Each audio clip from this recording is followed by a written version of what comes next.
Assalamualaikum warahmatullahi wabarakatuh. Hello guys, it's Bintang. Here I'm going to tell you about French folklore with the title Little Red Riding Hood. Let's start.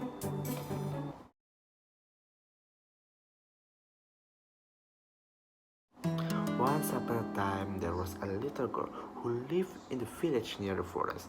Whenever she went out, the little girl wore a red riding cloak, so everyone in the village called her as Little Red Riding Hood. One morning, the little girl asked to her mother if she could go to visit her grandmother, as it had been a while since they'd seen each other.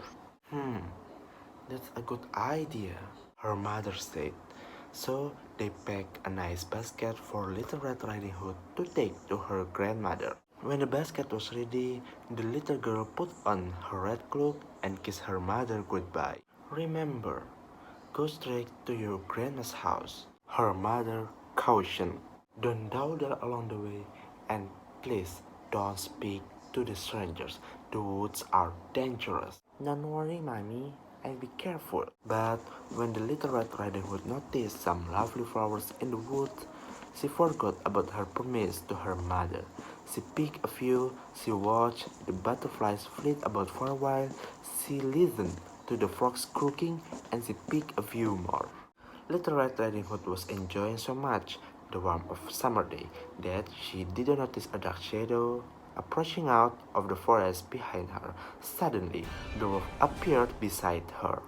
What are you doing right here, little girl? The wolf asked to the little girl in a voice as friendly as he can. I'm on my way to my grandma's house who lived through the forest near the brook. Little Red Riding Hood replied. Then she realized how late she was and quickly excused herself, rushing down the path to her grandmother's house. The wolf, in the meantime, took a shortcut. The wolf, a little out of breath from running, arrived at grandma's house and knocked lightly at the door. Oh, thank goodness, dear. Come in. I was worried sick about something happened to you at the forest, said the grandmother, thinking that knock was from her granddaughter. The wolf let himself in, but poor Granny did not have time to say another word before the wolf gobbled her up. The wolf let out a satisfied burp and then poked through the grandma's wardrobe to find a nightgown that he liked. He added a frilly sleeping cap and used some perfume for a good measure.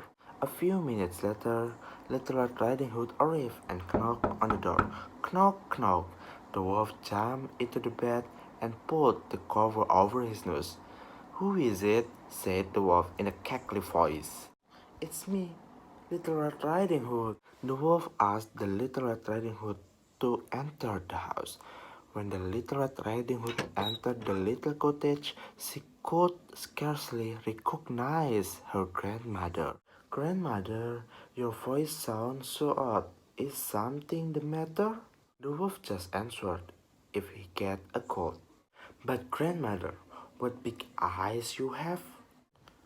The better to see you with, my dear. Grandmother, what big teeth do you have? The better to eat you with, my dear. Almost too late. She realized that person in the bed was not her grandmother, but a hungry wolf. Then she ran across the room and through the door, shouting, Help! Wolf! There is any wolf! Help me!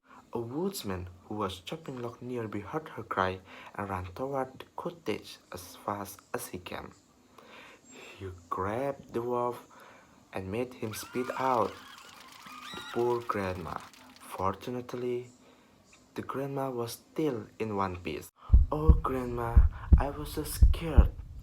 I'll never speak to the strangers or dawdle in the forest again. There, child, you've learned an important lesson today. The woodsman knocked out the wolf and carried him deep into the forest where he could not bother people any longer. Finally, the little girl and her grandmother were so grateful. They had a nice lunch and a long chat. Thank you for your kind attention to watch this video. Bye bye. The wolf let up, let out, let